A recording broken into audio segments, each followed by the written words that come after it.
சரி, அண்ணா சிறை சென்றுள்ளார், கலைஞர் சிறைவாசம் அனுபவித்தார்.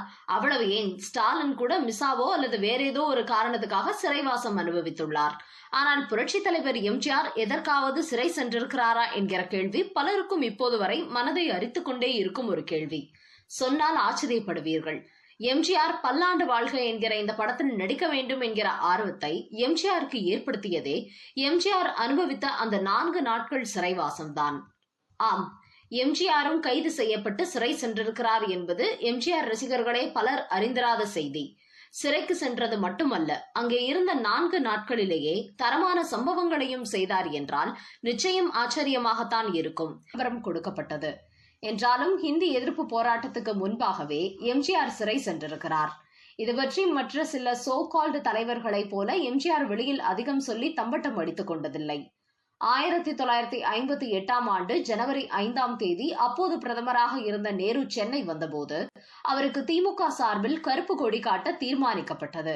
எம்ஜிஆர் பிக்சர்ஸ் நிறுவனத்தில் நடிகர்களுக்கு உடைகள் தைப்பதற்காக இருந்த தையல் மிஷின்கள் மூலம் இரவு பகலாக கருப்பு கொடி தயாரிக்கும் பணி நடந்தது. போராட்டத்துக்கு 2 நாட்கள் முன்னதாகவே முன்னெச்சரிக்கை நடவடிக்கையாக கைது படலம் தொடங்கியது. அப்போது நள்ளிரவில் எம்ஜிஆர் கைது செய்யப்பட்டார்.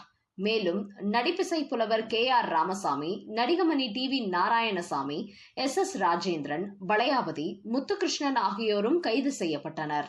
முதலில் எம்ஜிஆரை சைதாப்பேட்டை காவல் நிலையம் கொண்டு சென்று காலையில் சென்னை மத்திய சிறையில் அடைத்தனர். எம்ஜிஆர் 4 நாட்கள் சிறையில் அடைக்கப்பட்டிருந்தார். நேரு சென்னை வந்து சென்ற பின் எம்ஜிஆர் விடுவிக்கப்பட்டார். சிறையில் இருந்தபோது சிறைச்சாலை விதிகளை எம்ஜிஆர் முழுமையாக கடைபிடித்தார். சிறையில் சிவப்பு அரிசி சோறுதான். மற்றவர்கள் சாப்பிட முடியாமல் சங்கடப்படுகையில் எம்ஜிஆர் எந்த சலனமும் இன்றி சாப்பிட்டார். இரவில் சிறை அறைக்குள் அடைத்துவிட்டு காலையில் தான் திறந்து விடுவார்கள். தாகம் தீர்த்து கொள்ள மண்பானையில் தண்ணீர், அருகே தகர டப்பா, அதிலிருந்து தண்ணீர் எடுத்து குடிக்க வேண்டும். அறையின் மூலையில் 2 சட்டிகள், அதுதான் கழிப்பிட வசதி. அப்போதே எம்ஜிஆர் திரையுலகின் உச்ச நட்சத்திரம். வாய்ப்புகளும் வசதிகளும் வந்துவிட்டன என்றாலும் சிறையில் இந்த அசௌகரியங்களை எம்ஜிஆர் பொருட்படுத்தவில்லை. இதையெல்லாம் முகமலர்ச்சியுடன் எம்ஜிஆர் ஏற்றுக்கொண்டார். அவருக்கு பஞ்சனையும் ஒன்றுதான், கட்டாந்தரையும் ஒன்றுதான். சிறைக்கு உள்ளேயும் எம்ஜிஆரின் வள்ளல் தன்மை வெளிப்பட்டது. எம்ஜிஆர் சிறையில் இருக்கிறார் என்றதும் சட்டத்துக்கு உட்பட்டு அவருக்காக பழங்கள், உணவுப் பொருட்களை வெளியிலிருந்து கட்சியினரும் ரசிகர்களும் பொதுமக்களும் அனுப்பி வைத்தனர். அவற்றை சிறை கைதிகளுக்கு பகிர்ந்து அளித்துவிட்டு எல்லோருக்கும் கிடைத்ததை உறுதி செய்த பிறகே எம்ஜிஆர் சாப்பிடுவார்.